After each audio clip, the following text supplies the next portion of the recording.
Welcome to quick review. और quick review में world affairs का एक टॉपिक डिस्कस करते हैं और वो है जी फ्रांस से रिलेटेड। फ्रांस में इस टाइम पे जो मुजाहरे वगैरह चल रहे हैं या जो लास्ट वीक आपने देखा काफ़ी ज़्यादा जो है वहाँ पे प्रोटेस्ट हुई, उसके नतीजे के तौर पे काफ़ी ज़्यादा जो है पकड़ दकड़ भी हुई और बहुत ज़्यादा इमलाक को नुकसान भी जो है वो पहुँचाया गया। तो इस हवाले से बात करते हैं। Understanding France rights and protest के फ्रांस के अंदर ये जो फसादात हो रहे हैं और ये एहतजाज जो हो रहा है, इन फसादात और एहतजाज की वजह को समझने की कोशिश करते हैं और इसको लिंक किया जा रहा है कॉलोनियल पास्ट के साथ फ्रांस के, और रेसिज्म और के साथ में लिंक किया जा रहा है कि भाई ये नस्ली जो है या आप कह लें रेसिज्म के ऊपर जो है ये फसादात हुए हैं।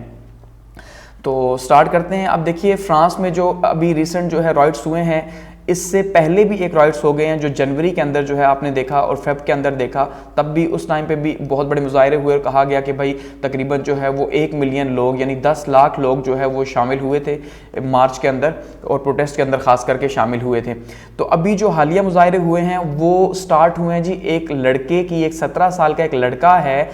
जो कि नाइजीरिया से था, नाहील जिसका नाम था, और ये जो है इसके कत्ल करने के ऊपर जो है ये मुजाहिरे स्टार्ट हुए। उसको कत्ल किया गया पुलिस ऑफिसर की तरफ से 27 जून 2023 को, ठीक है। और ये जो नाहील है इसको कत्ल क्यों किया गया, इसके ऊपर मल्टीपल जो है वो राय हैं, क्योंकि जो सीसीटीवी फुटेज वगैरह है उसमें देखा जा सकता है कि भाई इसको जो है वो जानबूझ के यानी कत्ल किया गया है पुलिस की तरफ से। और दूसरी साइड पे पुलिस का ये कहना है कि हमने इसे जो है वो एक ट्रैफिक के इशारे के ऊपर रोका, लेकिन ये नहीं रुका, तो उसके नतीजे के तौर पर हमने इसे क्या किया जी, हमने गन शॉट की और नतीजे के तौर पर कत्ल हो गया। यानी कि पुलिस कुछ और कह रही है लेकिन एक्चुअली में जो एविडेंस है वो कुछ और कह रहा है। तो यहाँ पे जो है ये इशू यहाँ से स्टार्ट हुआ 27 जून 2023 से और फिर काफ़ी ज़्यादा ये फैला। तो पुलिस का क्या कहना है जी, पुलिस ये कहती है कि भाई हमने जो है इसे रोका एक इशारे के ऊपर, ये नहीं रुका और उस वजह से हमने जो है वो फायर किया, तो उसके वजह के तौर पे जो है उसकी जान चलेगी। लेकिन जो सोशल मीडिया फुटेजेस हैं वो कुछ और बता रही हैं। तो इसमें जो प्रोटेस्ट हुई है उसके वजह के तौर पे बहुत ज़्यादा प्रॉपर्टी को डैमेज हुआ, कार की बर्निंग हुई है और बहुत ज़्यादा जो है वो लोग तकरीबन 10,000 के करीब लोग माना जाता है कि भाई इसमें जो है वो अरेस्ट हुए हैं इन सारे के सारे राइट्स के अंदर, ये जो फसादात हुए हैं। और इनको सोशल मीडिया ने बहुत ज़्यादा बढ़ावा भी दिया और उस वजह से फिर ये कहा गया कि भाई हम सोशल मीडिया भी यहाँ पे बंद करेंगे। वही जो पाकिस्तान के हालात बने हुए थे तो इस तरह के हालात बनते हुए दिखाई दिए, क्योंकि उन्होंने बंद नहीं किया लेकिन उन्होंने एक जो है वो रूट कॉज बताया कि भाई जो रूट कॉज है इन फसादात के बहुत ज़्यादा पुरशद्दुद होने का वो सोशल मीडिया है। इसमें जो पेरिस के फ्रांस के जो बड़े बड़े शहर हैं जिसमें पेरिस शामिल है, नेंट्यूरी शामिल है, लिली शामिल है, टोलोसी शामिल है, मार्सिली है, प्यू है और लियोन है। ये बड़े बड़े शहर हैं जहाँ पे बहुत बड़े बड़े मुजाहरे हुए हैं, बहुत हैवी किस्म के मुजाहरे हुए हैं और बहुत ज़्यादा यहाँ पे जो है वो तोड़ फोड़ भी की गई है, बहुत ज़्यादा पब्लिक प्रॉपर्टी को नुकसान भी पहुँचाया गया है। फिलहाल आप ये कह लें इसको लिंक किया जा रहा है किसके साथ जी, एक सिस्टमैटिक रेसिज्म के साथ लिंक किया जा रहा है फ्रेंच सोसाइटी की तरफ से। अब फ्रेंच सोसाइटी जो है आप ये कह लें, फ्रेंच सोसाइटी तो मिक्सचर है, ठीक है, मुख्तलिफ कल्चर्स का और फ्रांस के सबसे ज्यादा लोग शामिल हैं। तो इसका मतलब फ्रांस के अपने लोग भी जो है वो इस बात को मान रहे हैं कि ये एक सिस्टमैटिक जो है वो रेसिज्म है। सिस्टमैटिक रेसिज्म का मतलब है जानबूझ के जो है एक रेसिज्म के भाई वो कमजोर जो है वो बंदा है अल्जीरिया का है तो अल्टीमेटली जो है वो अफ्रीकन हैं और ये कॉन्सेप्ट, इस कॉन्सेप्ट के तहत जो है वहां पर उनके साथ रेसिज्म है। जो हमने लास्ट टाइम इस्लामोफोबिया की बात की थी उसमें भी हमें यही देखने को मिला और इस्लामोफोबिया का कॉन्सेप्ट भी यही है कि उसमें भी रेसिज्म का ही नाम है कि भाई कोई भी जो बंदा जो यूरोप से बाहर का है या उस मुल्क से बाहर का है उसके लिए जो है वो उनके लिए कुछ और तरह का कॉन्सेप्ट है और एक्चुअली में जो उस मुल्क के रहने वाले हैं उनके लिए कुछ और तरह का कॉन्सेप्ट या लॉज वहां पे अप्लाई होते हैं। तो 2 राइट्स ऑफ द ईयर है ये फ्रांस के अंदर। इसमें काफ़ी ज़्यादा इश्यूज हैं। जो इससे पहला हुआ वो रिटायरमेंट एज को या रिटायरमेंट के बिल को लेकर हुआ सबसे पहले, उसे थोड़ा सा समझते हैं ताकि हमें आगे वाले को समझने में आसानी हो। तो फिलहाल आप ये कह लें 2023 जो है 2023 ये फ्रांस के ऊपर अभी तक जो है वो जुलाई तक काफ़ी ज़्यादा भारी पड़ गया है, क्योंकि इससे पहले जो हुई उस प्रोटेस्ट जो हुई थी उसके अंदर 19 जनवरी 2023 को जो है, और इसमें भी जो है कहा जा रहा था कि 1 मिलियन लोग जो हैं वो नेशन वाइड इसके अंदर शामिल हुए हैं और ये पेंशन रिफॉर्म्स को लेकर हुई थी कि जो फ्रेंच प्रेसिडेंट है, आपको पता है फ्रांस के अंदर जो है वो सेमी प्रेसिडेंशियल सिस्टम है तो प्रेसिडेंट के पास काफी ज्यादा पावर्स हैं। तो जो सेमी प्रेसिडेंशियल सिस्टम है इसमें फ्रेंच के जो प्रेसिडेंट है मैक्रोन साहब उनके पास काफी ज्यादा पावर्स हैं, तो उन्होंने अपनी पावर्स को यूज करते हुए जो रिटायरमेंट की एज थी उसको बढ़ा दिया। यानी पहले 62 साल थी तो उसको 64 ईयर्स कर दिया अपनी मर्जी से, बगैर कोई बिल पास के, बगैर किसी की राय लिए। इसके ऊपर क्या हुआ कि प्रोटेस्ट जो है वो एक स्टार्ट हो गई और लोगों में ये एहसास पैदा हुआ कि भाई ये जो रिप्रेजेंटेटिव डेमोक्रेसी है, ये जो जमहूरियत है, अवामी नुमाइंदों की जमहूरियत, कि वो इसी वजह से है कि अवाम के फैसले अवामी लोग करेंगे, तो ये प्रेसिडेंट साहब ने क्यों जो है वो इकलौते तौर पे, अकेले तौर पे फैसला क्यों किया। तो लोगों के दिल में ये पैदा हुआ कि भाई इसका मतलब हमारी कोई अहमियत नहीं है और ये अपनी मर्जी से जो है बिल पास कर रहे हैं। और लोगों में इससे पहले भी गुस्सा मौजूद था। तो इससे पहले क्या गुस्सा मौजूद था, इससे पहले मैक्रोन साहब ने क्या किया जी, उनकी जो प्रीवियस पॉलिसीज थी उनसे लोग थोड़े से नाराज थे, स्पेशली मिडिल क्लास की अगर हम बात करें, जैसे पाकिस्तान में आप देख लें मिडिल क्लास जो है हर जगह पे जहां पे प्रोटेस्ट होगी वहां पे आपको मिडिल क्लास ही देखने को मिलेगा। तो उसमें यह कहा जा रहा था कि उन्होंने टैक्स जो है वो कम कर दिए वेल्थी लोगों के ऊपर, और ये एक जुल्म है मिडिल क्लास के ऊपर कि भाई आपने अमीरों और गरीबों को जो है वो बराबर करने की कोशिश की है। हालांकि ऐसा कैसे हो सकता है कि अमीर भी उतना ही टैक्स दें जितना गरीब दें, तो ऐसा पॉसिबल नहीं है। तो पहले से यानी कि एक नफरत जो है या आप एक कह लें गुस्सा आवाम के अंदर मौजूद था। इसकी वजह से, इस वजह से जब पेंशन रिफॉर्म्स हुई तो फिर दोबारा से जो है खास करके यूथ ने जो है ये स्टार्ट किया कि भाई आप अगर इन्हीं लोगों को प्रमोट करेंगे 62 साल में रिटायर होकर, बजाय इसके अपनी स्पेस खाली करें, आप दोबारा से इनके 2 साल बढ़ा रहे हैं, तो फिर ये जो हम लोग हैं हम कहां जाएंगे। तो ये इशू हुआ। लेकिन मैक्रोन साहब ने फिर भी इसको डिफेंड करने की कोशिश की। उन्होंने कहा भाई मेरे पास स्पेशल पावर्स हैं, और साथ में उन्होंने कुछ फॉरेन पॉलिसी के हवाले वगैरह दिए कि हमारी फॉरेन पॉलिसी ऐसी है, ये है, वो है। तो इस तरह की बातें की हैं, यानी कि उन्होंने पीछे हटने से इनकार किया कहने पे, जिस पर उन्हें बहुत ज्यादा तनकीद का सामना करना पड़ा। तो ये जो पहले की जो थी, तो इसका मतलब पहले की भी प्रोटेस्ट थी, अब लोग मोबिलाइज हो चुके थे, लोगों के दिल में हुकूमत के लिए उस तरह से जो है वो नरमगोशा नहीं रहा था। तो इस वजह से जब ये प्रोटेस्ट हुई तो वो बहुत ज्यादा फिर बढ़ गई, जो कि 17 साल लड़के को जो है वो इन्होंने कत्ल कर दिया पुलिस की तरफ से।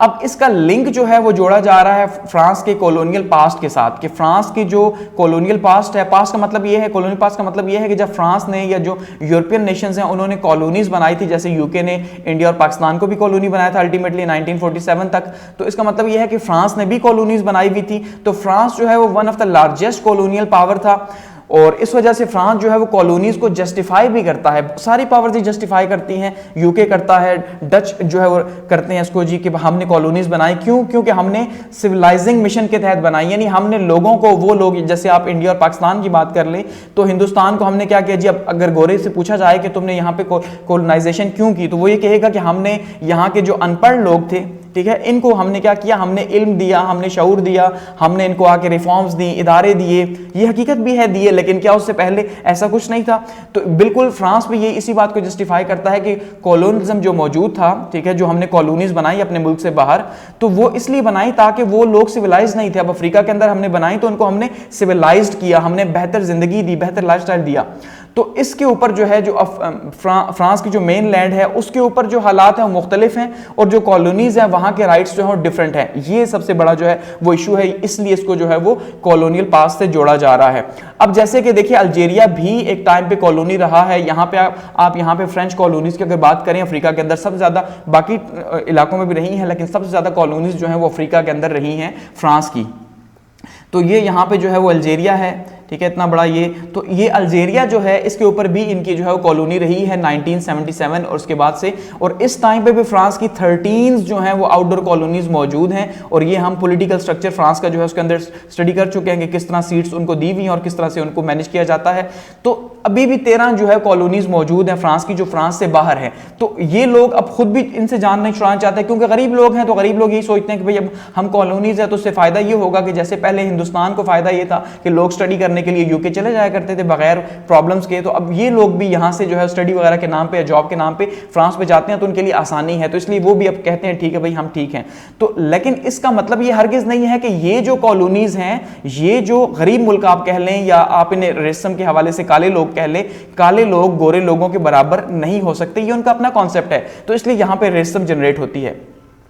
तो फ्रेंच के जो प्रेसिडेंट साहब हैं मैक्रोन, उन्होंने जो है जब ये मुजाहिरे वगैरह हुए, काफ़ी ज़्यादा तनकीद भी हुई इसके ऊपर, तो उन्होंने क्या किया, उन्होंने एक्नॉलेज किया फ्रांस के कॉलोनियल पास्ट को। उन्होंने कहा हाँ भाई ये हकीकत है, हमने फ्रांस का कॉलोनियल पास्ट जो रखा और उसमें हमने बहुत ज़्यादा जुल्म भी किया। उनका जो हिस्टोरिक क्राइम्स हुए हैं, मैं उसकी रिस्पॉन्सिबिलिटी उठाता हूँ being a president of Paris France. तो उन्होंने कहा मैं फ्रांस का जो है वो सदर होते हुए इसकी रिस्पॉन्सिबिलिटी उठाता हूँ कि जो क्राइम्स हुए हिस्ट्री के अंदर, जो कॉलोनीज में हुए, हम हम उसके रिस्पॉन्सिबल हैं, और जहां पे भी हमें कंपनसेशन करनी होगी हम उनकी कंपनसेशन करेंगे। यानी इसका मतलब उन्होंने एक्नॉलेज कर लिया, क्योंकि ये प्रोटेस्ट में कहा जा रहा था कि भाई आपने बहुत जुल्म सितम किया, और वो क्योंकि हमारे मुल्क का नहीं था, यानी फ्रांस का तो नहीं था अल्टीमेटली, तो इस वजह से आपने क्या किया, उसे कमतर समझ के सीधी सीधी गोली मार दी। अगर यही फ्रांस का कोई होता तो आप ऐसा कभी ना करते, तो ये हकीकत भी है, ठीक है। तो इस वजह से लोगों ने जो प्रोटेस्ट की वो पुलिस के खिलाफ की, समझ गए, यानी पुलिस वाले ने कत्ल किया था ना, तो पुलिस के खिलाफ फिर ये प्रोटेस्ट की, जो फिर एक बहुत बड़ा जो है वो बना इशू बना, और पुलिस ने भी आगे से फिर आपने देखा कुछ पुलिस वालों ने जो है सरेंडर किया, भाई हम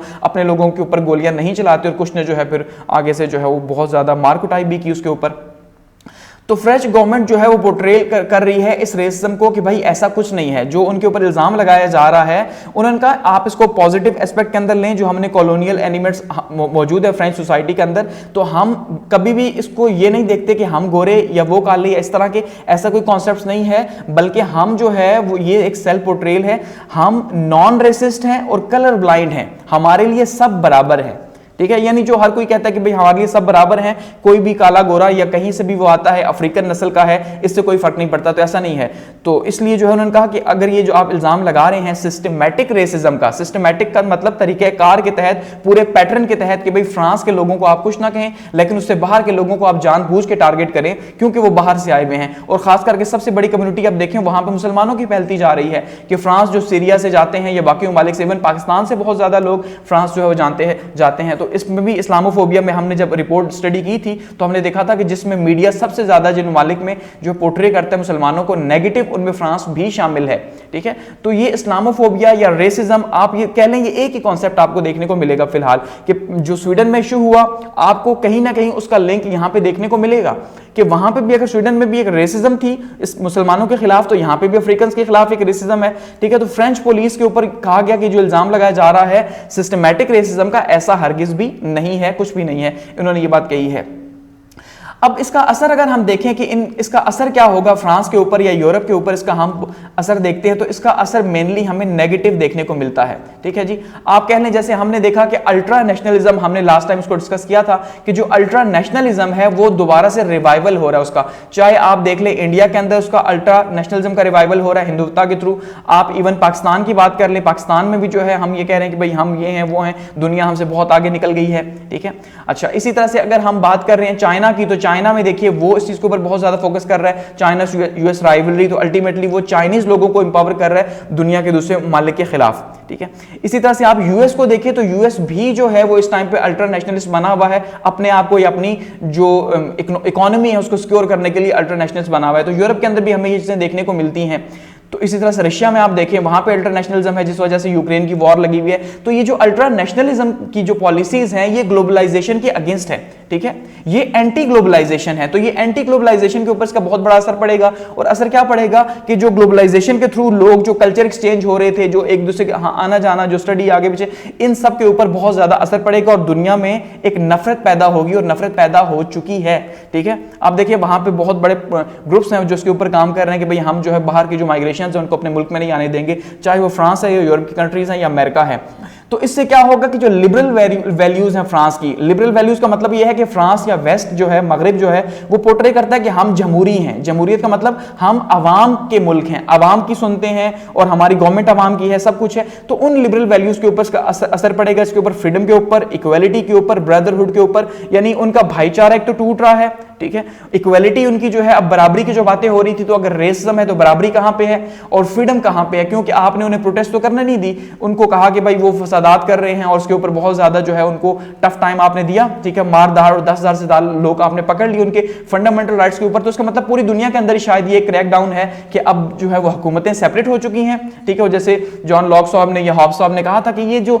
हुकूमतें हैं अब वो सेपरेट हो गई हैं, और अब एक्चुअली में पावरफुल क्या होगी, ये जो एलीट है, जो गवर्नमेंट की जो एलीट है, ये पावरफुल हो चुकी है और वही रन कर रही है, और आम लोगों से उनको परवाह नहीं है। इसलिए अब क्या है जी कि लिमिटिंग गवर्नमेंट बेनिफिट्स और नॉन वाइट और रेसिस्ट जो है यूरोपियंस, उनके लिए बहुत ज्यादा मुश्किल हो रही है कि ये चीज आहिस्ता आहिस्ता बढ़ेगी। अब जो माइग्रेशन जो है बहुत ज्यादा बढ़ रही है, उसके रिस्पांस के तौर पे ये चीजें हो रही है, क्योंकि आपने देखा मिडिल ईस्ट के हालात खराब हैं और अल्टीमेटली अब यूक्रेन वॉर की वजह से और ज्यादा चीजें जो है मुश्किल होती जा रही हैं। तो ऐसे में लोग माइग्रेशन कर रहे हैं। आप पाकिस्तान में पिछले 1 साल में देख लें कितने लोग माइग्रेट होकर गए हैं, और कितनों की कोशिश है, शायद कि कोई मुश्किल से ही जो है मजबूरी में ही पाकिस्तान में रहना चाहेगा, का इस टाइम पे जो हालात बने हुए हैं, तो इसका मतलब ये है कि ये माइग्रेशन बहुत ज्यादा है, ये इनका रिस्पॉन्ड है कि भाई आपने कहा मुंह उठाया और हमारे मुल्क में आ गए, ये क्या हो रहा है। तो इसका मतलब एक जो इक्वलिटी है, बराबरी है, जो कहा जाता था सब बराबर है, ये है वो है, ह्यूमन राइट्स का जो चार्टर था यूएन का 1948 का, ये उसके भी अगेंस्ट हो रहा है जो इस टाइम पे यूरोप के अंदर हो रहा है या जो फ्रांस के अंदर हुआ, ठीक है, कि उसका सारे का सारा जो इल्जाम है वो रेसिज्म के ऊपर ही जाता है। हुकूमत तो अल्टीमेटली डिफेंड करेगी, लेकिन लॉन्ग टर्म में इसके बहुत ज्यादा नुकसान हैं दुनिया के लिए भी और यूरोप के लिए भी बहुत ज्यादा नुकसान हैं। एक तासुब पैदा होगा यूरोप में, ईस्ट में और वेस्ट में, आप कह सकते हैं, या नॉर्थ में और साउथ में तो ऑलरेडी पहले से पैदा हुआ हुआ है कि अफ्रीकन को वेस्ट ही कमतर समझते हैं। तो इसको एड्रेस करने की जरूरत है कि सिस्टमैटिक रेसिज्म कहीं पे भी है, चाहे वो स्वीडन के अंदर जो है आप कह लें कुरान की बेहुरमती करना है, या किसी डेनमार्क में कभी हो जाती है, इसी तरह से फ्रांस के अंदर अगर अल्जेरियन जो है सिटीजन के खिलाफ ऐसा हो रहा है, तो इन चीजों को एड्रेस करने की जरूरत है ताकि दुनिया में जो अल्ट्रा नेशनलिज्म है उसको स्टॉप किया जा सके और ये जो इस्लामोफोबिक और रेसिस्ट जो थॉट्स हैं इनको एड्रेस किया जा सके और इनको मैनेज किया जा सके। तो ये फ्रांस के कुछ हालात थे और उससे लिंक की हुई कुछ बातें, तो उसको क्लोज करते हैं और थैंक्स फॉर वॉचिंग।